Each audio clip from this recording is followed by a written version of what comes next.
क्या आप भी ईगो की वजह से परेशान रहते हैं? वैसे हमें दूसरों के ईगो पर ध्यान देने की बजाय खुद के ईगो पर ध्यान देना चाहिए, क्योंकि वही हमारे सक्सेस की राह में सबसे बड़ा रोड़ा है। ईगो उस इल्यूजन या उस भ्रम की तरह है जो कि शुरू में ये एहसास कराता है कि हम बिल्कुल सही हैं, लेकिन बाद में वो हमें बर्बाद कर देता है। तो अगर आप खुद के ईगो पर जीत पाना चाहते हैं तो आइए फिर आज की ऑडियो बुक समरी को शुरू करते हैं, जो कि है ईगो इज द एनिमी, जिसे लिखा है रॉयन हैलिडे ने। रॉयन हैलिडे एक स्पीकर, ब्लॉगर, ऑथर और एक बिजनेसमैन है। उन्होंने कई बेस्ट सेलिंग बुक्स लिखी हैं, जैसे obstacle is the way, ego is the enemy और स्टिलनेस इज द की। रॉयन ने 19 साल की उम्र में स्कूल छोड़ दिया था और एक राइटर के रूप में काम करने लगे थे। आइए शुरू करते हैं आज की audio book summary, ego is the enemy, और जिसका इंट्रोडक्शन कुछ इस प्रकार से है। आजकल हर किसी का ईगो बहुत बड़ा हो गया है। तो क्या है ये ईगो? कोई इसे अहंकार, तो कोई इसे घमंड कहता है, तो कोई इसे मैं की भावना होना कहता है। क्या आपको भी लगता है कि ईगो आपके और आपके गोल्स के बीच में आ रहा है? क्या आप फेल होने के बाद हार मान लेते हैं? क्या आपकी लाइफ कंट्रोल से बाहर हो रही है? अगर हाँ, तो आपने बिल्कुल सही बुक को चुना है। ये बुक आपको ईगो को कंट्रोल करने के लिए आपको गाइड करेगी, क्योंकि ईगो आपका सबसे बड़ा दुश्मन है। आप ऐसे टेक्निक्स के बारे में सीखेंगे जिन्हें प्रैक्टिस कर आप अपने ईगो को कंट्रोल में रख सकते हैं। आप सक्सेसफुल होने के लिए हम्बल यानी विनम्र होने के इम्पोर्टेंस के बारे में भी जानेंगे। इस बुक में ऐसी कई आदतों के बारे में बताया गया है जिन्हें आप अपनी लाइफस्टाइल में शामिल कर अपने ईगो को ठीक कर सकते हैं। और हाँ, आप अकेले नहीं हैं जो इसका सामना कर रहे हैं। ईगो एक नेचुरल इमोशन है जो हम सभी महसूस करते हैं, लेकिन इसे कंट्रोल करना भी जरूरी है, क्योंकि इसमें आपको बर्बाद करने की ताकत है। आपकी सक्सेस आपके हाथों में है, इसीलिए इसे अपने ईगो के कारण खुद से दूर न जाने दें। तो आइए आगे बढ़ते हैं अगले चैप्टर की ओर, जिसकी हेडिंग है टॉक टॉक टॉक। किसी भी नई जर्नी की शुरुआत के वक्त हम सभी एक्साइटेड लेकिन कुछ डरे हुए होते हैं। खुद को शांत रखने के लिए हम अक्सर अपने अंदर देखने की बजाय बाहर वो कंफर्ट और आराम ढूंढने लगते हैं। हम सभी अटेंशन पाना चाहते हैं, लेकिन कुछ करने की बजाय सिर्फ बातें करना बड़ा आसान होता है। हम अक्सर खामोशी को कमजोरी मान लेते हैं, इसीलिए अपनी ताकत दिखाने के लिए बात करते हैं। लेकिन हम इस बात से अनजान है कि चुप रहना यानी साइलेंस एक ऐसी महान क्वालिटी है जिसमें आज तक बहुत कम लोग महारत हासिल कर पाए हैं। बेकार की बातें करके हम उससे जुड़े एक्शन को कमजोर कर देते हैं। साइलेंस हमारे सेल्फ कॉन्फिडेंस और ताकत को दिखाता है। ज्यादा बात करना हमारे काम की क्वालिटी को खराब कर देता है और हमारा ध्यान भटका देता है। ये एक साइकोलॉजिकल फैक्ट है कि बात करने से किसी भी काम को कंप्लीट करने का चांस कम हो जाता है। यह हमें फील कराता है कि जैसे हमने उसे पहले ही कंप्लीट कर लिया है। इसीलिए आपको हमेशा अपनी जीभ पर काबू रखने की कोशिश करनी चाहिए, ताकि आप बातों के जाल में ना फंसकर सक्सेस हासिल कर सकें। चुप रहने की क्वालिटी आपका बेस्ट परफॉर्मेंस बाहर निकालने में मदद करती है। इसीलिए आपको चुपचाप काम करना चाहिए और बेफजूल की बातें करने की इच्छा से दूर रहना चाहिए। आइए कहानी से इसे समझते हैं। ये कहानी एक्टिविस्ट अपटन सिंक्लेयर के बारे में है, जो 1934 में कैलिफोर्निया के गवर्नर के पोस्ट के लिए इलेक्शन में खड़े हुए थे। कैंपेन के दौरान अपटन ने बड़ा ही अजीब सा कदम उठाया, जिसने सभी को चौंका दिया था। उन्होंने एक शॉर्ट बुक पब्लिश की जिसका नाम था I governor of California and how I ended poverty. इस बुक में सब कुछ पास्ट टेंस में लिखा हुआ था, यानी ऐसे लिखा हुआ था जैसे वो सब कुछ हो चुका हो, और उसमें अपटन ने गवर्नर के रूप में क्या क्या खास काम किया था उस बारे में बताया गया था। वो जानते थे कि जिस तरह वो पब्लिक के साथ बातचीत कर सकते थे उस तरह कोई दूसरा नहीं कर सकता था, लेकिन उन्हें जरा भी अंदाजा नहीं था कि उनका ये आइडिया उन्हें बर्बाद कर देगा। अपटन ने बुक में अपनी सभी स्ट्रेटजीज के बारे में लिखा था, जिससे उनके कॉम्पिटिटर्स को फायदा हुआ। इसके अलावा अपटन ने खुद अब कैंपेन में रुचि खो दी थी, क्योंकि उन्हें लगने लगा था कि जो कुछ भी उन्होंने लिखा है वो सब कुछ उन्होंने हासिल कर लिया है। इस बुक की लाखों कॉपीज बिकी, लेकिन अपटन का कैंपेन बहुत बड़ा फेलियर साबित हुआ। वो 2,50,000 वोट से इलेक्शन हार गए और इस प्रोसेस में उन्होंने दिलचस्पी खो दी थी। अपटन के साथ जो हुआ वो उनके कम्युनिकेशन के कारण था। उनके बुक ने उन्हें ये महसूस कराया कि उन्होंने सब कुछ हासिल कर लिया था, जबकि वो तो अब तक गवर्नर बने भी नहीं थे और उन्होंने अब तक कुछ भी नहीं किया था। वो अपने शब्दों को एक्शन में नहीं बदल पाए, वो बातों के जाल में फंस गए और इस कारण उनका सारा काम चौपट हो गया। इस कहानी ने दुनिया को ये सिखाया कि कोई भी काम पूरा करने के लिए अपनी जुबान पर लगाम रखना कितना जरूरी है। अगर आप अपने काम में सक्सेसफुल होना चाहते हैं तो आपको बातें बनाना बंद कर बिल्कुल साइलेंस में अपना काम करना चाहिए। बात करने से आपके माइंड को ये विश्वास हो जाता है कि आपने सब कुछ अचीव कर लिया है और वो आपको रियलिटी में काम करने से रोक देता है। आइए अब अगले चैप्टर की ओर बढ़ते हैं, जो कि है टू बी और टू डू। लाइफ में चाहे कुछ भी हो जाए, आप जैसे हैं बिल्कुल वैसे ही बने रहें, रियल और दिखावे से दूर, तब आप लाइफ में कुछ खास जरूर करेंगे। अगर आप बिना ईगो के अपने रास्ते पर आगे बढ़ेंगे और खुद के प्रति सच्चे रहेंगे तो आप क्या क्या अचीव कर सकते हैं, इसकी कोई सीमा नहीं है। एक इंसान जब खुद के साथ ऑनेस्ट होता है तब वो दूसरों के साथ कभी भी फेक नहीं होता। जब आप कुछ करने का फैसला करते हैं तो उसे फेमस होने के लिए या अपनी पहचान बनाने के लिए ना करें। जो भी चीज आप दिल से करना चाहते हैं उसके बदले में बिना कुछ चाहे आप अपने और दूसरों के साथ सच्चे बने रह सकते हैं। कुछ ऐसा करें जिससे आप दूसरों की लाइफ में कुछ वैल्यू ऐड कर सकें। आइए एक एग्जाम्पल से इसे समझते हैं। मॉडर्न वॉर में इन्फ्लुएंशियल लोगों में से एक जॉन बॉयड थे। वो एक महान फाइटर पायलट थे और 40 सेकंड से भी कम समय में किसी को भी हरा सकते थे। इन सब के बावजूद उन्हें कभी कर्नल के रैंक से ऊपर प्रमोट नहीं किया गया था। जॉन को नेलिस एयरफोर्स बेस कोरिया में लीड इंस्ट्रक्टर के रूप में चुना गया। F-15 और F-16 उनके पेट प्रोजेक्ट्स थे। उनका सबसे बड़ा मकसद था अपने देश के लिए एक एडवाइजर की भूमिका अदा करना और वो अपने देश की हर संभव सेवा करना चाहते थे। जॉन प्राइवेट मीटिंग में डिफेंस सेक्रेटरी को काफी सलाह देते थे, लेकिन इसके लिए उन्होंने कभी क्रेडिट नहीं लिया। उन्होंने अपने अचीवमेंट की कोई बुक पब्लिश नहीं की और ना ही किसी मिलिट्री बेस का नाम उनके नाम पर रखा गया। वो बिना किसी अटेंशन और लोगों की तारीफ के अपना काम ईमानदारी से करना चाहते थे। उनका मानना था कि चाहे उन्हें हाई रैंक मिले या ना मिले, उनके काम से उनके देश को फायदा होना चाहिए। बस प्रमोशन मिलने का हमेशा ये मतलब नहीं होता कि आप अपने काम में अच्छे हैं। लाइफ में आपका पर्पस आपसे ऊपर और बड़ा होना चाहिए और वो तब होता है जब आप सिर्फ अपने बारे में नहीं बल्कि सभी की भलाई के बारे में सोचते हैं।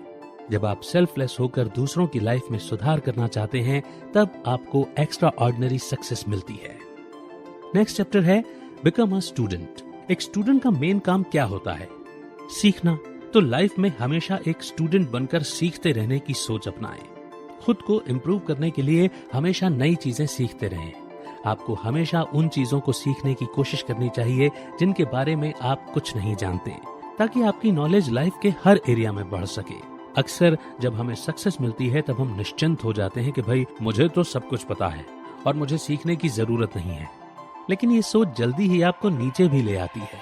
आपको अपने टीचर से फीडबैक लेना चाहिए और ये कंप्लेन तो बिल्कुल नहीं करनी चाहिए कि टीचिंग प्रोसेस कितना स्ट्रिक्ट है। यह आपके ईगो को दूसरों के हाथों में दे देता है। ये होती है एक स्टूडेंट की पावर। रियल फीडबैक पाने के लिए आपको किसी ऐसे इंसान से सीखने की जरूरत है जो आपसे ज्यादा जानते हैं। इस बात को एक्सेप्ट करें कि कई लोग ऐसे हैं जो आपसे बहुत ज्यादा जानते हैं और आप उनके नॉलेज से बहुत कुछ सीख सकते हैं। जिस दिन आपने ये सोच लिया कि आपको सब कुछ आता है, उस दिन से आपकी ग्रोथ होना बंद हो जाएगी। इसीलिए महान बनने के लिए और महान बने रहने के लिए हमेशा एक स्टूडेंट की तरह सीखते रहें। एक हद तक खुद को क्रिटिसाइज करना और सेल्फ मोटिवेट करना भी हमारे ईगो को चेक में रखता है। आइए एक कहानी से इसे समझते हैं। कर्क हैमेट नाम का एक गिटारिस्ट था जो एक कमाल का स्टूडेंट था। वो मुश्किल से 20 साल का होगा जब उसे मेटालिका बैंड के लिए एक गिटारिस्ट के रूप में चुना गया। कुछ दिनों बाद उसने पहले बड़े शो में परफॉर्म किया। कर्क बहुत डाउन टू अर्थ और हम्बल इंसान था। वो सालों से गिटार बजा रहा था, इसके बावजूद उसे लगता था कि अब भी उसे बहुत कुछ सीखना बाकी था। इसीलिए उसने एक टीचर को तलाशना शुरू किया। सैन फ्रांसिस्को में अपने होम टाउन में उसे एक महान टीचर मिले जिनका नाम जो सट्रियानी था। जो के म्यूजिक का स्टाइल कर्क के स्टाइल से बिल्कुल अलग था। जो को अपने टीचर के रूप में चुनने का मकसद ये था कि कर्क कुछ ऐसा सीखना चाहता था जिसके बारे में वो कुछ नहीं जानता था। जो कर्क की कमजोरी समझ गए और उसे इम्प्रूव करने में उन्होंने बहुत मदद की। कर्क एक स्पॉन्ज की तरह था और उसके टीचर जो कुछ उसे सिखाते वो तुरंत उसे कैच कर लेता। कर्क बाकी स्टूडेंट से काफी अलग था क्योंकि वो सारे इंस्ट्रक्शंस ध्यान से सुनता और हमेशा सीखने की कोशिश करता। 2 साल तक कर्क ने जो के हर फीडबैक को पॉजिटिव तरीके से लिया और खुद को इम्प्रूव करता रहा, जिसका रिजल्ट ये हुआ कि लोग उसे एक ग्रेट गिटारिस्ट के रूप में जानने लगे थे। तो कर्क ने ये कैसे किया? उसने अपने ईगो को साइड में रखा और इस बात को एक्सेप्ट किया कि कोई उससे बेटर म्यूजिशियन है। इसे एक्सेप्ट करने के बाद उसे जो के नॉलेज से बहुत कुछ सीखने को मिला, जिसने अंत में कर्क को अपने स्किल में मास्टरी हासिल करने में मदद की। अगर कर्क एक स्टूडेंट की तरह सीखता नहीं तो कभी इम्प्रूव नहीं करता। वो फेमस गिटारिस्ट एक स्टूडेंट बन गया ताकि वो फेमस से ग्रेट बन सके और ग्रेट बने रह सके। अगर उसने फेमस होने के बाद ये मान लिया होता कि उससे ज्यादा कोई नहीं जानता था, उसे और सीखने की जरूरत ही नहीं, तो वो कभी ग्रेट नहीं बनता।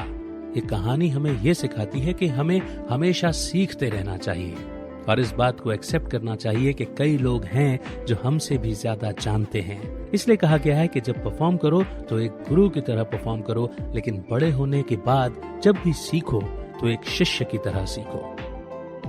The danger of early pride. आपको कभी भी अपने ऊपर घमंड नहीं करना चाहिए। ये घमंड आपके गोल और आपके बीच की सबसे बड़ी बाधा है।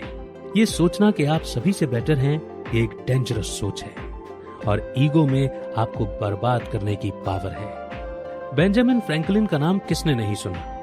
तो आइए उनकी कहानी से इसे समझते हैं। 18 साल की उम्र में वो 7 महीने के बाद अपने होम टाउन बोस्टन लौटे। उन्होंने तब तक बहुत पैसा कमा लिया था और वो बड़े ठाट बाट के साथ नया सूट और घड़ी पहनकर अपने शहर वापस आए थे। उनके चेहरे पर घमंड साफ दिखाई दे रहा था। वो अपने परिवार और बाकी सभी को शो ऑफ करने लगे कि उन्होंने कितना पैसा कमाया था। एक दिन फ्रैंकलिन की मुलाकात कॉटन माथेर नाम के एक पुराने दोस्त से हुई। सोसाइटी में सब उनका बहुत मान सम्मान करते थे। वो दोनों चलते चलते बातें कर रहे थे कि अचानक माथेर चिल्लाए, नीचे झुको, नीचे झुको। फ्रैंकलिन अपनी शेखी बघाड़ने में इतने बिजी थे कि वहां एक कम हाइट के सीलिंग से उनका सर टकरा गया। उन्हें बहुत जोर से लगी। माथेर ने उनसे कहा कि तुम्हारा दिमाग इतना ऊंचा हो गया है कि ठोकर तो लगनी ही थी। तब फ्रैंकलिन को एहसास हुआ कि वो क्या कर रहे थे। उन्होंने अपने ईगो से लड़ना शुरू कर दिया क्योंकि वो उन्हें घमंडी बना रहा था। यही बात हम सब पर भी लागू होती है। अगर आप में घमंड आने लगा है तो आपको लाइफ में एक बड़ी ठोकर जरूर लगेगी। यह अभिमान हम में घमंड पैदा करता है और ह्यूमिलिटी को हमसे दूर ले जाता है। इसीलिए हमेशा अपने ईगो को कंट्रोल में रखकर विनम्रता से जीवन जीने की कोशिश करें। नेक्स्ट चैप्टर है don't tell yourself a story. जब आप अपना बेस्ट परफॉर्मेंस देंगे तो सक्सेस को आपके पीछे आना ही होगा। इसीलिए आपको अपने हर काम में छोटी से छोटी डिटेल पर फोकस करना चाहिए। आपके काम की क्वालिटी टॉप क्लास होनी चाहिए। हम अक्सर जब किसी नई चीज की शुरुआत करते हैं, चाहे वो जॉब हो या बिजनेस, हम अपने मन में इमेजिनेशन से एक स्टोरी बनाने लगते हैं कि अभी शुरुआत हुई है, इसके बाद ऐसा होगा, वैसा होगा। ये कहानी बहुत खतरनाक होती है क्योंकि वो स्टोरी सिर्फ हमारे ख्यालों में है, अभी सच तो नहीं हुई है। इसके बावजूद ये हमारे अंदर घमंड पैदा करने लगता है। आइए बिल की कहानी से इसे बेहतर तरीके से समझते हैं।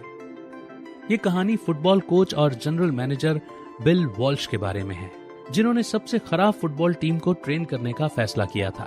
सिर्फ 3 सालों में उन्होंने एक लूजर टीम को सुपर बाउल जिताकर चैंपियन बना दिया था। उन्होंने छोटी से छोटी डिटेल पर अटेंशन दिया, जिसकी बदौलत उन्हें इतनी बड़ी जीत मिली थी। सिर्फ फील्ड पर ही नहीं, उन्होंने फील्ड के बाहर भी प्लेयर्स को डिसिप्लिन में रखा। वॉल्श ने उन्हें हर समय अपना लॉकर रूम साफ रखना सिखाया था।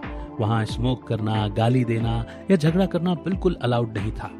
न्यूज़पेपर्स वॉल्श को जीनियस कहने लगे और उनकी सक्सेस की कई कहानियां लोगों के सामने आईं, लेकिन उन्होंने इन सब पर बिल्कुल ध्यान नहीं दिया।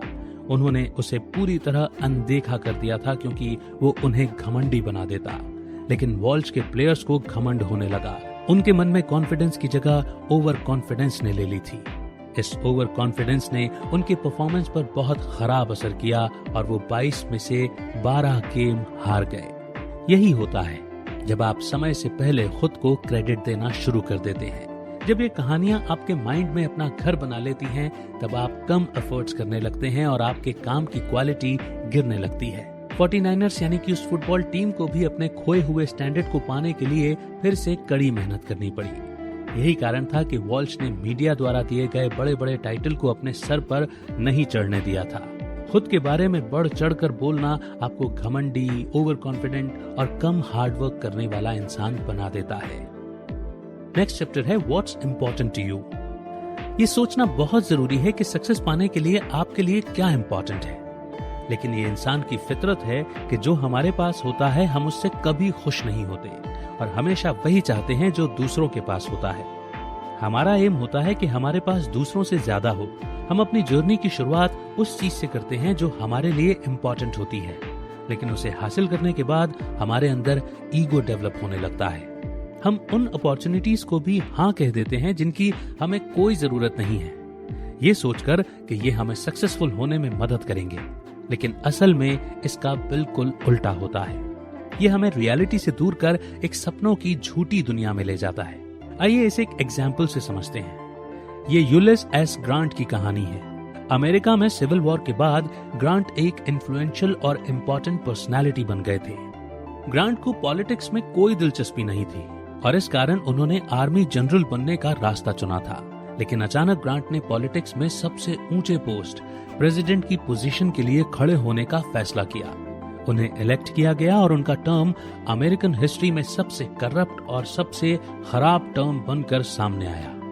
उन्होंने 2 बुरे टर्म्स के बाद ऑफिस छोड़ दिया। प्रेसिडेंसी के बाद ग्रांट ने फर्डिनेंड वार्ड नाम के एक इन्वेस्टर के साथ मिलकर अपना सारा पैसा फाइनेंशियल ब्रोकरेज बनाने के लिए इस्तेमाल किया। वार्ड ने ग्रांट का दीवाला निकाल दिया था। ऐसा इसलिए हुआ क्योंकि ग्रांट का मकसद अपने इंटरेस्ट को फॉलो करने के बजाय मिलियनर्स से होड़ करना था। ग्रांट को फर्म का डेब्ट यानी कर्ज चुकाने के लिए लोन लेना पड़ा, जिसके लिए उन्होंने वॉर की निशानियों को सिक्योरिटी के रूप में डिपॉजिट किया। उन्होंने अपनी जिंदगी के आखिरी कई साल गले के कैंसर से लड़ने और अपने परिवार के लिए फंड्स इकट्ठा करने में लगा दिए। ग्रांट ने अपना सब कुछ इसीलिए खो दिया था क्योंकि उन्होंने ईगो को खुद पर हावी होने दिया और जिस चीज से उन्हें प्यार था उसे फॉलो न करके वो दूसरों से मुकाबला करने में लग गए। ये उनके डाउनफॉल का कारण बना। अब नेक्स्ट चैप्टर है अ लाइफ टाइम और डेड टाइम। फेलियर हमारे लाइफ की जर्नी का एक हिस्सा होता है, इसलिए अपने फेलियर से निराश होकर उसे खुद को पीछे पकड़कर ना रखने दें। जितनी बार आपको ठोकर लगे, आप में उतनी बार उठकर खड़े होने का जज्बा होना चाहिए। जब आप फेल होते हैं तो गुस्सा आना और उदास फील करना नेचुरल है, लेकिन उसी में अटके ना रहें, क्योंकि कई नए मौके हैं जो आपका इंतजार कर रहे हैं। इस बुक के ऑथर कहते हैं कि टाइम 2 तरह के होते हैं, डेड टाइम और अलाइव टाइम। डेड टाइम वो टाइम है जो आप वेट करने में बिता देते हैं। अलाइव टाइम वो टाइम है जिसे आप कुछ न कुछ सीखने में और प्रोडक्टिव बने रहने में यूज करते हैं। ज्यादातर लोग डेड टाइम में फंस जाते हैं, लेकिन आपको कोशिश कर हमेशा अलाइव टाइम में बने रहना चाहिए। ये कहानी फेमस क्रिमिनल और मिनिस्टर मैल्कॉम एक्स के बारे में है, जिन्हें पहले डेट्रॉइट रेड के नाम से जाना जाता था। उनका नाम हर तरह के क्राइम में शामिल था, जैसे ड्रग्स, डकैती, मर्डर। उनका अपना एक गैंग था जिसे वो बड़े बेखौफ तरीके से लीड करते थे। मैल्कॉम को मारने से या मरने से डर नहीं लगता था। आखिरकार एक समय ऐसा आया जब उन्हें गिरफ्तार किया गया। उन्हें 10 साल की सजा हुई और उस वक्त वो मुश्किल से 21 साल के थे। मैल्कॉम ने सिर्फ खुद को ही नहीं बल्कि सोसाइटी और इंसानियत को भी शर्मिंदा किया था। अब वो एक छोटे से जेल में 10 सालों के लिए कैद हो गए थे, लेकिन जो बात बाहर की आजादी नहीं कर पाई उसे उन्होंने कैद में बंद होकर किया। उन्होंने जेल की लाइब्रेरी में मौजूद किताबों को पढ़ना शुरू किया। मैल्कॉम ने फिलॉसफी और रिलीजन के बारे में बहुत कुछ सीखा। उन्होंने खुद को सुधारने के लिए जेल में हर सेकंड का फायदा उठाने का फैसला किया। वो अपने फेलियर से निराश नहीं थे, इसलिए उन्होंने डेड टाइम की जगह अलाइव टाइम को चुना। जेल से बाहर आने के बाद उन्होंने ऊंचाइयों के एक नए अलग मुकाम को छुआ और एक खतरनाक क्रिमिनल, एक सिविल राइट्स एक्टिविस्ट बनकर मानवता की भलाई में लग गया था। इसलिए कहा जाता है कि जब जागो तभी सवेरा। कभी न सोचें कि खुद को बदलने का समय निकल चुका है, बस खुद को बदलने की नीयत होनी चाहिए। आइए अब नेक्स्ट चैप्टर की ओर चलते हैं, जो कि है ड्रॉ द लाइन। हम सभी अपने लाइफ के किसी न किसी पॉइंट पर फेल जरूर होते हैं, लेकिन इसका ये मतलब नहीं है कि आपको अपने ईगो को जीतने देना चाहिए। कभी भी बुरे डिसीजंस लेकर अपनी लाइफ और खराब न करें। हर सुबह आपको एक नई शुरुआत करने का मौका देती है। चाहे लाइफ में कैसी भी सिचुएशन हो, अपने कैरेक्टर और सेल्फ रिस्पेक्ट को बनाए रखें। परेशानी हमेशा के लिए नहीं रहती, और अगर आप फेल हो भी गए तो भी कोई बात नहीं। ईगो हमें फेल होने पर शर्मिंदा महसूस कराता है, जबकि ये सोच बिल्कुल गलत है। आइए इस कहानी से सीख लेते हैं। जॉन डेलोरियन एक कार कंपनी के मालिक थे। दिन ब दिन उनका बिजनेस गिरता चला जा रहा था। रिजाइन करने के बाद जॉन ने बिजनेस बचाने के लिए इलीगल तरीकों को अपनाने का फैसला किया। उन्होंने अपने पैसों को बचाने के लिए 220 पाउंड कोकीन में अपना पैसा इन्वेस्ट कर दिया। इसका बहुत बुरा परिणाम हुआ। उन्हें $60 मिलियन ड्रग्स की डील करने के लिए गिरफ्तार किया गया और इससे उनके करियर का अंत हुआ। इस घटना के कारण उनका पब्लिक के सामने बहुत अपमान हुआ और उन्हें शर्मिंदगी उठानी पड़ी। वो खुद अपनी परेशानी का कारण बने थे। इसके लिए किसी और को दोष नहीं दिया जा सकता। उन्होंने अपने ईगो को जीतने दिया था, जिसने चीजों को बद से बदतर कर दिया। जॉन को जब एहसास हुआ कि उनका बिजनेस फेल हो रहा था, तब वो उसे बंद कर सकते थे, लेकिन इसके बजाय उन्होंने गलत रास्ता चुना। उन्होंने फेलियर को शर्मिंदगी के रूप में देखा, जो उनकी सबसे बड़ी गलती थी। और अब नेक्स्ट चैप्टर है द एफर्ट इज इनफ। कभी भी स्वार्थ और लालच को खुद पर हावी ना होने दें। सिर्फ अपने लिए ही नहीं, बल्कि दूसरों के लिए भी कुछ करने की कोशिश करें। लाइफ में कभी कभी ऐसा भी टाइम आएगा जब सब कुछ सही करने के बाद भी रिजल्ट नेगेटिव होगा। कई बार ऐसा भी होता है कि जब आपका सिचुएशन पर कोई कंट्रोल नहीं होता और आपके काम का क्रेडिट कोई और ले जाता है। ऐसे समय में ईगो हमें कमजोर करता है, लेकिन हमेशा हम्बल बने रहने की सोच को डेवलप करें। हमें कभी रिजल्ट के साथ खुद को अटैच नहीं करना चाहिए, क्योंकि ज्यादा मायने हमारे एफर्ट्स रखते हैं। बेलिजरेस अब तक के सबसे महान मिलिट्री जनरल्स में से एक हैं। उन्होंने बिजांटाइन एम्पायर के लिए कई युद्ध जीते। बेलिजर्स ने रोम को वापस जीतने के लिए एक लीडर की भूमिका निभाई, क्योंकि बार्बरियंस ने उस पर कब्जा कर लिया था। लेकिन उनकी जीत को कभी जनता के सामने बताया नहीं गया। उन्हें सम्राट जस्टिनियन बार बार शक की निगाहों से देखते रहे। उसके बाद सम्राट ने हिस्टोरियंस को बेलिजर्स की अच्छी रेपुटेशन और उनकी विरासत को मिट्टी में मिलाने का आदेश दे दिया था। स्कॉलर्स के अनुसार बेलिजर्स की दौलत को और उन्हें दिए गए टाइटल्स को उनसे छीन लिया गया था, लेकिन इससे भी उनका मन नहीं भरा।